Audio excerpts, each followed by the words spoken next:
Communion goes in church. Communion ought to be only served through a certain group of people. They don't have the right to do it. They are not ordained to do it. Is same-sex marriage also okay? Now because you're radicals, no? Did God create Adam and Eve, or did He create Adam and Steve? The man is worshipped. The man is always right. And sometimes the woman has to do exactly what the man says. My wife watching this must be really, wanted to hear this answer.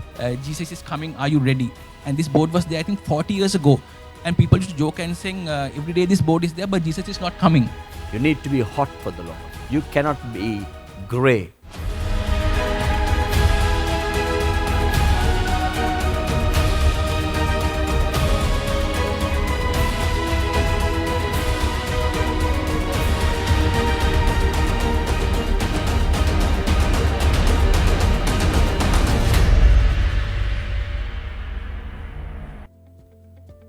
Welcome once again to a segment about radicalism through Beyond Sampradaya.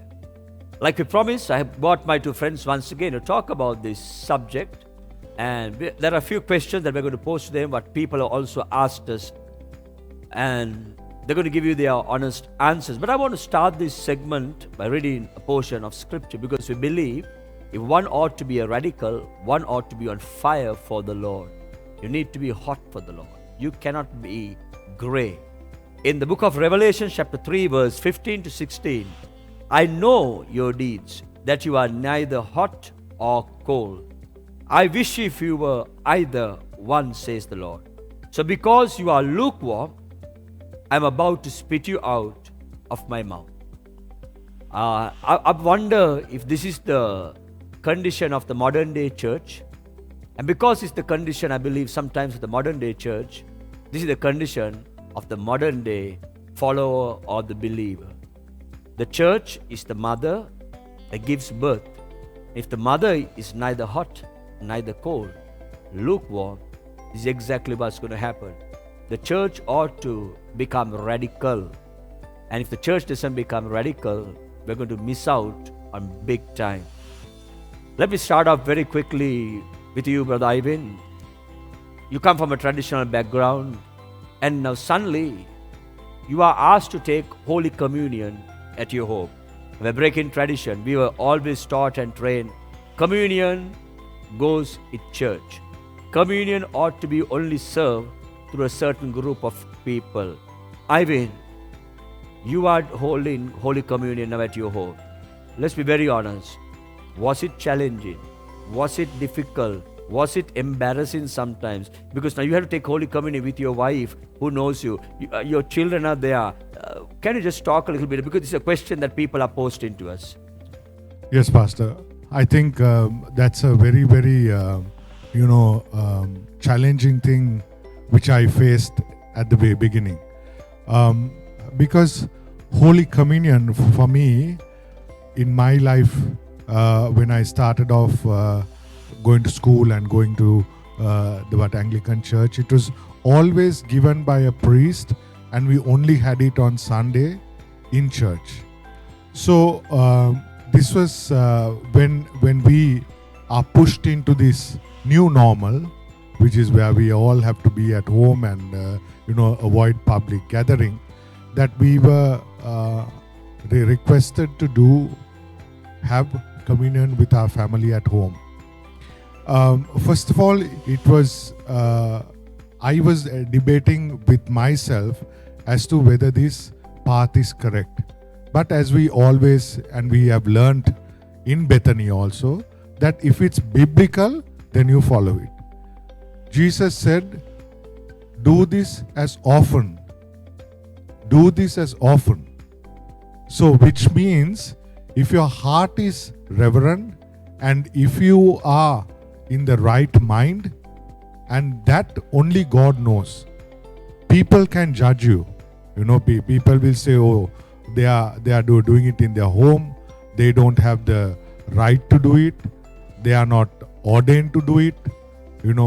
So to me, I have come to realize that it's something that we and me as the child of the Most High God can definitely do if my heart is right. Because my heart and my thoughts are only known by God. Now I'm speaking to you all, speaking to you, Pastor. But in my heart, if I'm thinking, oh, this is not the way I should go, the Lord Jesus Christ knows that. That's what I've come to realize, that our heart must be right, and I am going to practice this, and it will be something that we may have to continue. So I believe it was a struggle initially, but breaking bread and remembering God's death on the cross is our salvation. So it was challenging at first, but yes, it's something that I have now embraced, and we will follow. Same question to you, Ronnie. You also come from a traditional background and etc. But you are radical. Let's talk a little bit about it, Bilu. What Ivan was speaking. So how it started at sort of in my life was we have a wonderful Monday prayer cell. I think most of the people at Bethany would probably know it. Some people who are not from Bethany also come for the Monday prayer cell. Ivan comes for it. So that prayer cell has been going pretty well, and it has become a very close, wonderful family. So I believe one Monday, I think it was Pastor Akila. Knowing Pastor Akila, he always throws surprises at you. So it was another Monday, he threw a small surprise and said, Ronnie, can you do communion in the evening? Because it was the first Monday of the month. So I was thinking, now here goes another dusra from Pastor Akila. So I was thinking, how do you balance this? Because one is you have to know the text of what Jesus said on the last day. And then you also need to prepare your heart. That's what we all need to do. So it's a challenging thing. And when you have to do it in front of a pastor who does it, probably more openly and probably more commonly, it is a challenge. So the first time was very challenging. It was about getting everyone there, getting the bread, getting everything ready, and then also to be in the correct mode and spirit. But I believe that Monday prayer cell prepared us for what we are going through now. So today, I think with lockdown, with the fourth wave coming, we actually going through. We haven't been to church for some time, but I think the Monday prayer cell prepared us, and thanks to Pastor Akila, today actually we can do communion at home. It works. It challenges us. It inspires us, and it pushes us to the ultimate limits. Right, so we are talking about being radical. Ivan, you gave a definition last week about radical. May I ask you the question, is Ivan a radical?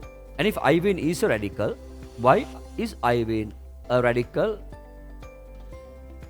Yes, Pastor. I consider myself a radical, and as we have learned, it has to be biblical.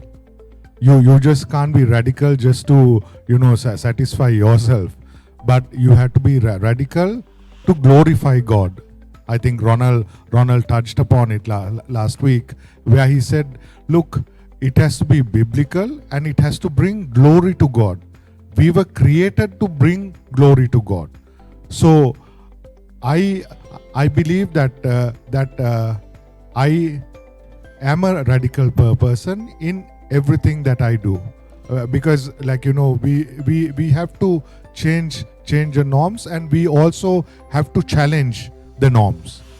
Challenge it in the spirit. If your spirit is right, then you know that you are doing the right thing. Because finally, we all have to answer to God and no one else. So I'm not saying by that you do what you think is right, but your heart has to be right, and you need to know the Bible. That's why I think even our Monday prayer cell, we as a team, we would learn, we argue. There is nothing called a stupid question there. There is nothing called a very lame question, because we are free to ask. So I think we need to nourish ourselves, learn from the Bible in small groups like this. And I encourage everybody to kindly go into a prayer cell, because I learned that way. I am talking through my experience. So that was something that really helped me become a radical also, Pastor. Ronnie, I'm going to throw a very tough question, okay?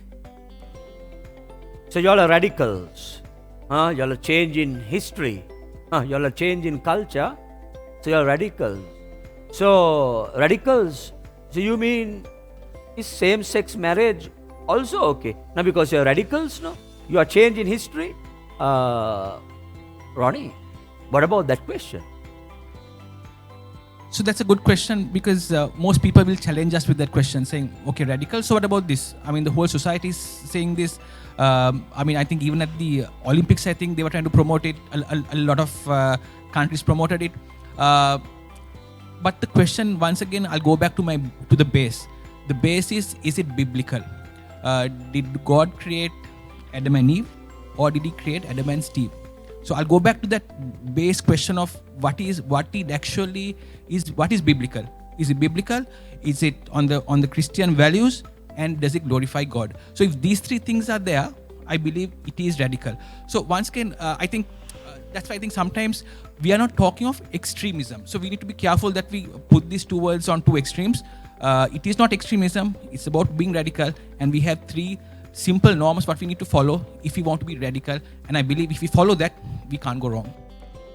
Pastor, if I may add to what Ronald said, I think it's in this time and age, we are all challenged by this. We have young kids, we have teenage kids, and they are questioning this because now they are spending most of their time in front of screens. Same-sex marriage is wrong, it's a sin. But God came, He loved the sinner, but not the sin. He loved the sinner, but He did not love the sin. So we embrace those people, we pray for them, but we do not endorse it. We do not endorse it. So I think that's where are we able to stand as a radical to say, yes, I will dine, I will stay with you, I will stand by you. But that doesn't mean I endorse what you are doing. So that is also a style of a radical person, that you be with them and you show the right way. Ivan, I'm going to pose this question to you again. Being radical, what does it mean to be a radical hubby, a husband? Because now we have to be very transparent. We're speaking about radicalism ought to be expressed in every area of life. No? So if you're a husband, if you're a father, it ought to be expressed in a son. So what does a radical husband look like? Because the simple reason I'm saying is, in our countries, the man is worshipped. The man is always right. And sometimes the woman has to do exactly what the man says. Now, what does it mean to be a radical husband? And is it easy to be a radical husband? Pastor, I don't know how you posted this question to me, but my wife watching this must be really, wanted to hear this answer. Oh, I actually come from a very traditional Tamil family, where my father was the head of the family, and it was followed that way. And I saw it because my mother comes from a family of 12, and which has 11 girls and 1 boy. So he was like the king of the family. So I always had this in my mind, and I also, to be very honest, demanded for it too, also from my wife. So, but the more I learnt it, the more I saw, and sometimes we are very fast to pick things from the Bible which are convenient to us. Man is the head of the home, right? But Jesus said, man is the head of the home, but you love your wife as He loved the church. So love is honor and respect. I actually, to be honest, if you use this word, I have failed in somewhat instances where I haven't really thought radically in that process. But as we are all, I have accepted it, and I'm willing to change myself, and I want to change myself. So yes, I treat my wife equally, and she has the same rights and same stand as me. We do not endorse, or we do not practice worshipping children were worshipping us, because we only worship the Lord Jesus Christ and no one else. So that was something that I had to change myself. I had to challenge myself. But the only way is when you have peer groups, when you have people around you who give you that strength, is what helps you change and become a radical and stay the radical person that you are to be. Please go ahead. Just to stem in and sort of butt in there. So I think one is like what Ivan said, our relationship with our spouses has changed. But I would say the biggest change I see in a radical home after you actually build that family altar is how the kids have just evolved. I mean, I know the challenges they are going through. I think the last 1.5 years has probably been the toughest years of their life with all the social media, online classes. They have missed their sports, they have missed their friends. But I would say probably I see a big change in my kids in the last 1.5 years because of being radical about building the family altar, how they will actually come in, how they will contribute to the family time. And today I think 9:30 is our family altar, and today I don't need to be there. I don't need to call the shots. So I can step back. I'm watching probably news or watching a program, and then the kids will come and say, Dada, what do we do here? So I think if we can, and what I think is if we can inbuild that into them, I believe we have done our job, I think, to a significant role as parents. And I believe that's the radical part, I think, in our families. Ronnie, I'm going to post another tough question, okay? Ivan, I want you also to jump into the question after this. Like we said in the earlier episodes, religion, tradition don't go with radical. Now, when you speak about radical, about clergy and laity, clergy has always looked at themselves super or superior to laity. And laity has always, looked at clergy in that level. But when you look at the life of Jesus, we don't see that sort of a thing. Jesus modeled something completely different. And we have told sometimes through tradition and etc., if the clergy doesn't remain like the clergy will not be respected by the laity. I choose not to believe it. I think it's absolutely wrong. So, Ronnie, how does this apply to you? And are you for it or against it? And share your thoughts. I mean, I want to get your thoughts also on this. Thanks, Pastor, for the question. I think what an appropriate question that's coming today when we have actually spoken about it maybe about 2 weeks ago. So we were going through the passage of the vineyard, and how this man built this vineyard. He looked after it, he gave it over to tenants, and he first sent a few people, they were all killed. He sent his son, they didn't respect the son, they killed the son as well. And then what does the owner of the vineyard do? He comes in, he actually gets rid of everyone else, and he gives it to someone else, and he gives it to different people. And I believe that's exactly what Jesus did. Today, if you look at the church that was, the church that everyone glorified and said, wow, what a wonderful church. Jesus said there will not be one stone over the other. And if you look at the day of Pentecost, with those 120 people in that room, I believe that was the new church. And we are fortunate that we are part and parcel of that church. So I think that is what Jesus created, because I don't believe the clergy at that time were doing justice to what they were called to do. But I must say today, in terms of clergy, in terms of Bethany, we see a radical model. And I appreciate that, not because, Pastor, you are sitting here or because we know people at Bethany, but I believe the Bethany model which we operate and what we have been told to operate is, if you see something wrong, just come and tell us. And I think there have been constant times where, Pastor, I have spoken to you, we have spoken to the leadership of Bethany, because sometimes we don't feel comfortable. Yes, we go and challenge it, because challenging something in the good intention, because we want to be radical.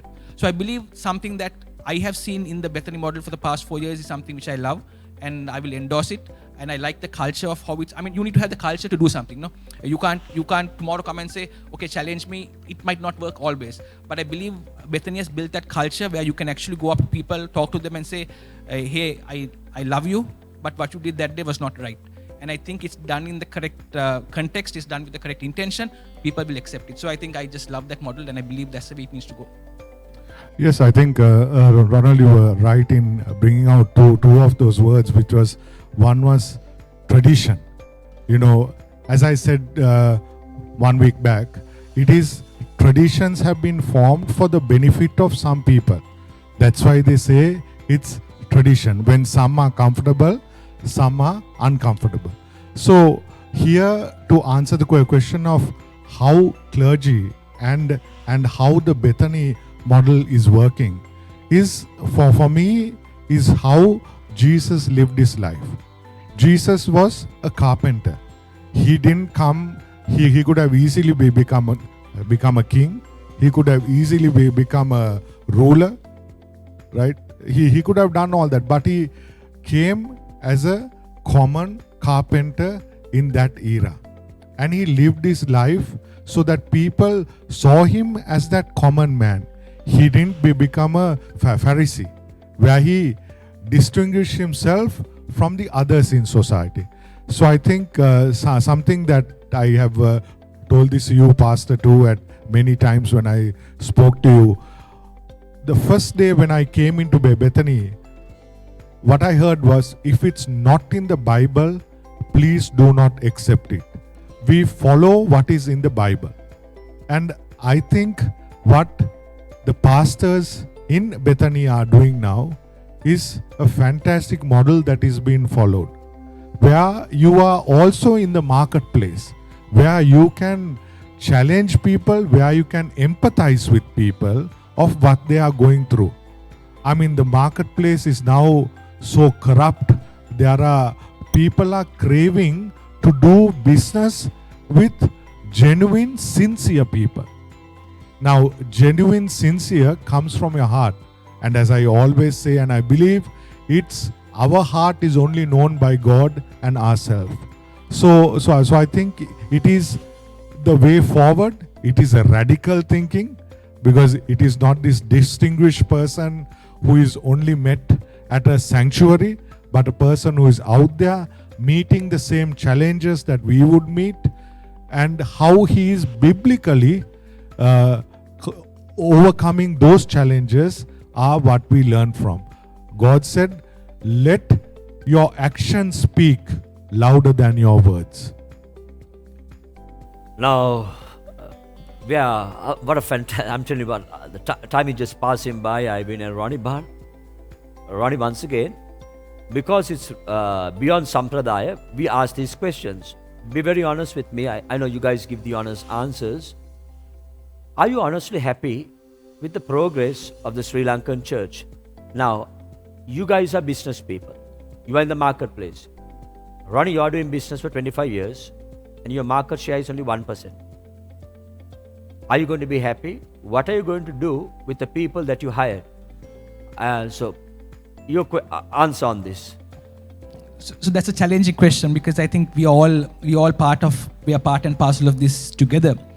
But I would answer it in this way. So example, like you're saying, Pastor, we just have 1%. So I think out of 20 million people, I believe maybe 1 million people probably are following Christ. So if I were to take a step back, and if I take a step back from the church and look at it and say, have we as a church done justice to Sri Lanka? Unfortunately, I would say I'm responsible that we haven't. Because I believe if we have done justice to Sri Lanka, I think our crime rate would be much less. Our rape cases would be much less. I believe children would be safe to walk on the road. Children would be safe to go in buses. And I believe there would be a joy and a passion in this country. I'm not saying that there is no, I believe there is joy, but I think we can do better. So I think the fruits of what we have labored are not coming out. And I think I will take responsibility for it, and I believe the church also has to take certain amount of responsibility for it. So it's unfortunate. So I think that's why, Pastor, I think I even volunteered to come on this discussion, because I think now is the time we need to be radical. Because I believe our time is running out. Earlier there were, I think down Dickman's Road when we used to drive, there used to be this board saying, Jesus is coming, are you ready? And this board was there, I think 40 years ago. And people used to joke and saying, every day this board is there, but Jesus is not coming. But I believe now, when I see what's happening in the world, when I see what's happening in this country, I believe that time is now. And I believe it's time to act now. It's time to get into action now.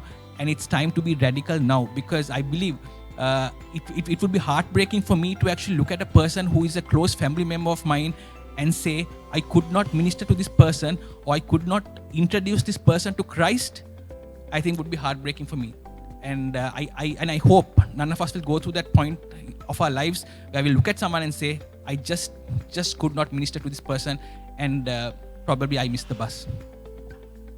Irene, let me just pose a small question to you, and feel free to answer and add anything what you want to say. There are many Christians who are listening, and I think they fall into the Revelation chapter 3 verse 15 to 16, where they are not hot, neither are they cold. They're just walking through the motions of the emotions of religion. As a radical who is filled with the love and the power of the Holy Spirit, what sort of a message would you give to all the people who are watching, who call themselves so-called Christian? Pastor, the Bible is so very clear that either you have to be with the Lord, or you're not going to see salvation, or you're not going to experience salvation. It's very clear. You can't be hot or cold. You have to be one. So my message to all of them out there, this applies to me too. I'm not talking because I'm 100% pure and clean. Oh, I have a lot to do, but I know the only way is through Christ. So it's time to change. It's time to act fast, just like Ronald mentioned, because time is running out. Time is running out, and there are many people now. When I talk to you, there are many people going through my mind. Have I taken that time? Have I taken that bold step to share Christ with them? Sometimes it is not just sharing, Christ, like, going up to somebody and saying, have you been washed by the blood of Christ? You don't need to do that. But I think it is your actions. Don't be afraid.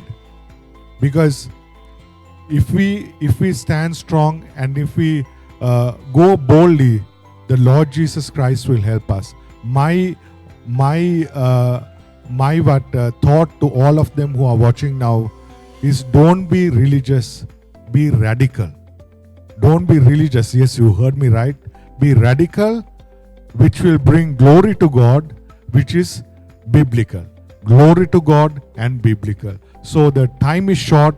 We need to act fast so that we take and we have done our duty by the Lord Jesus Christ. It's been a very interesting conversation with you two gentlemen. Ronnie, before we close, has the Church of the Lord Jesus Christ failed Jesus because we have not been radical? So once again, a difficult question to answer, but I would give it a spin like this. If you look at numbers today in Sri Lanka, because I think this is a country we love. I mean, we love this country. I believe there's a lot of potential in this country. When I look at Sri Lanka, I believe Sri Lanka will see her best years. 2025 will be amazing time for Sri Lanka. It's just that I think, have we done enough? I believe the church has not done enough. That is my simple answer. But I believe there is an opportunity, and the opportunity comes because of the grace of God. And I believe God is graceful. He is always merciful. He is giving us chances over and over again. And I believe He wants people to be saved. He wants people to be saved. And that's why I think I think He's actually also giving us time to do this. So I believe there is potential. That we need to go out. We need to be radical. And like I said, that's why I believe this is the apt time and the apt moment where we actually become radical and go out there into the marketplace. Because I believe when you go out there, you'll understand that there are people who actually have wants, they have needs, but most of all, they need Christ. So if I were to say that Sri Lanka needs Christ, I think would be apt at this moment of time. I mean, a 1 minute answer from you. People are watching. They sense we have failed. We have been religious. We are bound to culture. We are bound to tradition. It seems that we have failed. They're disappointed. What would your answer be to them? Because we don't want anybody to end this episode feel down or disappointed, what would your answer be to them? Pastor, as the saying goes, failures are the pillars of success. Failures are the pillars of success. The 12 disciples that Jesus chose were people who failed him. They finally ran away from him. They denied him. But they came back strong when they had the Holy Spirit. So we should not lose hope. There is hope. And the hope is through us, because we have the Lord Jesus Christ, His Holy Spirit to guide us. So my thing is, just like Ronald said, we have a fantastic opportunity now through the grace of God, because the whole world is going through this pandemic situation, and this is the opportunity that we have to show Christ. So don't give up hope, right? Because the Lord Jesus Christ is with us, and I'm positive, and I know that through His grace and mercy that we will see national transformation and radical thinking coming through the church into the nation and onto the world. So that's my hope and prayer. Thank you so much. Ronnie, would you like to say something in closing? I just begin to sense such a peace of God, a presence, and I believe people are going to be drawn into this radical living. Radical living is living to glorify God in the way of expanding the kingdom of God, living the life of Jesus. Ronnie, any closing thoughts? Yeah, just a two-minute thought, Pastor. So I remember, like what Ivan said, after Christ was crucified, you have these two disciples walking on the road to Emmaus, and they are disappointed, their heads are down, nothing is going right. Here is their leader who has been taken away, and what do we do? But I believe that's where Jesus comes into the picture. He walks with them, and I think the challenge is when he actually goes into that room and breaks bread with them, their eyes are open and they see Jesus Christ. So I believe at this point of time, Jesus is walking with us. He's walking with us, and He's breaking bread with us, right? And I believe now it's time for us, instead of walking the direction we walked, to turn back and walk into Jerusalem, which means turn back and walk into the place where we need to minister, which is this country. So I believe, like I said before, I believe there is a lot of potential in this country. I believe the best years of Sri Lanka are still ahead. It's not the 73 years, it is still ahead, and I believe we need to make use of it. I believe the gospel will actually go to the ends of this country, and I see a lot of hope, and I strongly believe it is about being radical in this country, and Sri Lanka will just go forward. We want to close with prayer, not out of tradition, but out of faith and belief. I'm going to invite my friend Ivan to lead us all in prayer. Let's pray. Our Heavenly Father, God, we want to praise and thank you, Lord Jesus, for this time that we spent, Father. Lord, every word that we shared was through you, Master. Lord, we uphold at this time all the people who are watching this program, Master. Lord, we want to pray that you would bless them. Lord, and we pray that today, that new hope to bring national transformation, Father, to bring glory to you, Lord, will begin. Father, we are just mere vessels used for your glory. Father, we pray that your name will be glorified from strength to strength, Father. Lord, use us. Father, we pray that people would volunteer. Lord, people would come out to know that it is their responsibility and their duty to take this salvation message to the ends of our world, ends of the earth, Father. Lord, it is taking place and we can see it. And we pray that when thy kingdom come, that Lord, everybody will be there to say that we have entered into paradise with Jesus Christ. Father, I pray and commit this time. Lord, I pray for our church. Lord, I pray for every member. Father, I pray that today will be the beginning of many things which would glorify your name, and it would take place from now, Father. Lord, we praise and thank you, and we commit this time into your most mighty and precious name. In Jesus' name I pray. Amen. Amen. Beloved friends, thank you for tuning in. I'm Beyond Sampradaya. We join with you with a few more people in the future with topics that are going to be very interesting for you. May God bless all of you. Thank you, Ivan. Thank you, Ronnie. for sharing your valuable thoughts together with all of us. God bless all of you.